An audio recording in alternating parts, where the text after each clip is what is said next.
Hello दोस्तों, नमस्कार। स्वागत है आप सभी का एक नई वीडियो में।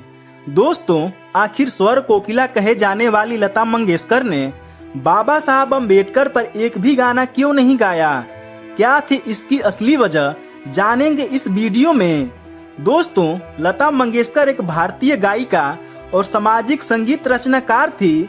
लता मंगेशकर का जन्म 26 सितंबर 1929 को हुआ था। भारत की सबसे लोकप्रिय और आदरणीय गायिका थी, जिनका 6 दशकों का कार्यकाल उपलब्धियों से भरा पड़ा है।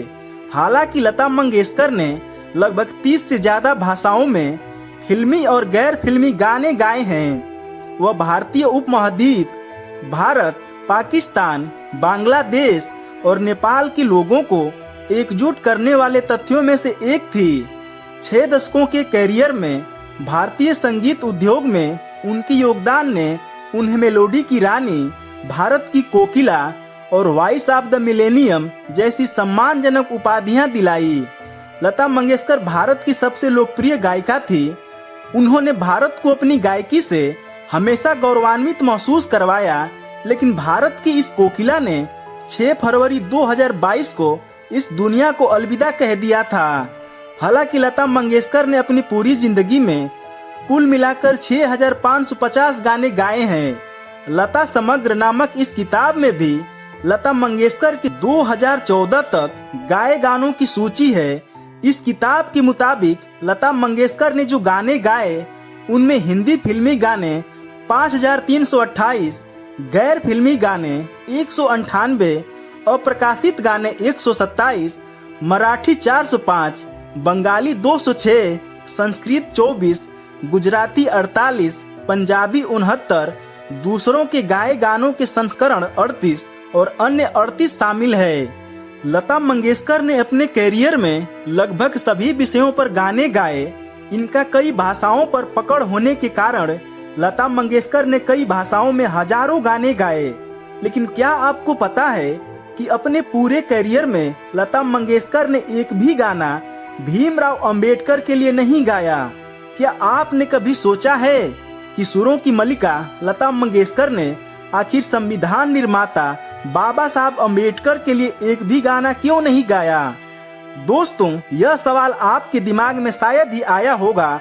अगर आपने कभी इस सवाल के बारे में सोचा है तो चलिए आपको आज बता देते हैं कि लता मंगेशकर ने बाबा साहब के लिए एक भी गाना क्यों नहीं गाया था।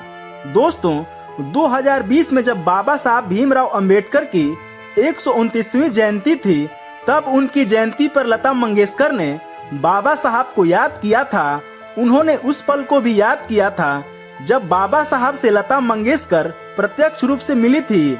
लता मंगेशकर की इस बात से हमें यह पता चलता है कि लता मंगेशकर बाबा साहब से मिल चुकी हैं।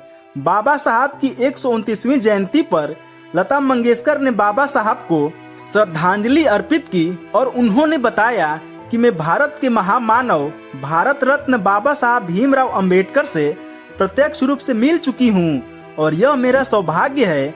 मैंने उनको अपनी आंखों से देखा है।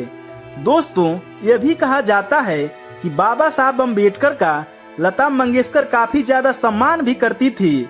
लेकिन दोस्तों, इसके बाद यह सवाल उठता है कि जब लता मंगेशकर बाबा साहब अम्बेडकर से मिल चुकी थी और उनका सम्मान भी करती थी, तो फिर ऐसी क्या वजह थी कि लता जी ने बाबा साहब अम्बेडकर पर एक भी गाना नहीं गाया?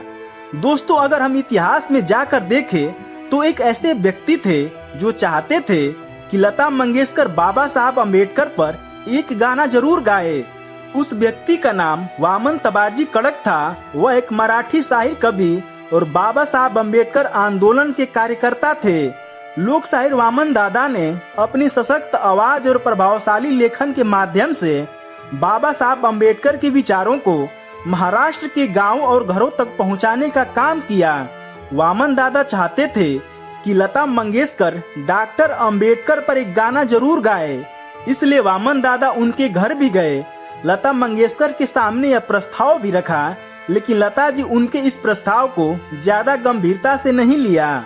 तो दोस्तों, आपको बताते चले कि अभी इस सवाल का सटीक जवाब नहीं मिल पाया है कि लता जी ने डॉक्टर अंबेडकर का गाना क्यों नहीं गाया। कुछ लोगों का कहना है कि लता मंगेशकर ब्राह्मणवाद का शिकार थी और डॉक्टर अंबेडकर ब्राह्मणवाद के विरोधी थे। यही वजह है कि उन्होंने बाबा साहब अंबेडकर पर कोई गाना नहीं गाया। लेकिन दोस्तों, कुछ लोगों का यह भी कहना है कि लता मंगेशकर डॉक्टर अंबेडकर के लिए गाना गाना चाहती थी, लेकिन उनको अवसर ही नहीं दिया गया। तो दोस्तों, आपको बताते चले कि जब बाबा साहब अंबेडकर के पोते यानी प्रकाश अंबेडकर को लता मंगेशकर द्वारा अंबेडकर पर गाना न गाने को लेकर सवाल पूछा गया था, तो उन्होंने कहा कि हर किसी का एक सिद्धांत होता है। जैसे उन्होंने अंबेडकर के गीत नहीं गाए, वैसे ही उन्होंने सरदार पटेल और नेहरू के गीत भी नहीं गाए। यह कहकर उन्होंने इस सवाल का जवाब दिया। तो दोस्तों, आपको यह जानकारी कैसी लगी कमेंट करके बताइएगा। साथ ही वीडियो को लाइक करके चैनल को सब्सक्राइब कर दीजिएगा। वीडियो देखने के लिए आप सभी का बहुत बहुत धन्यवाद।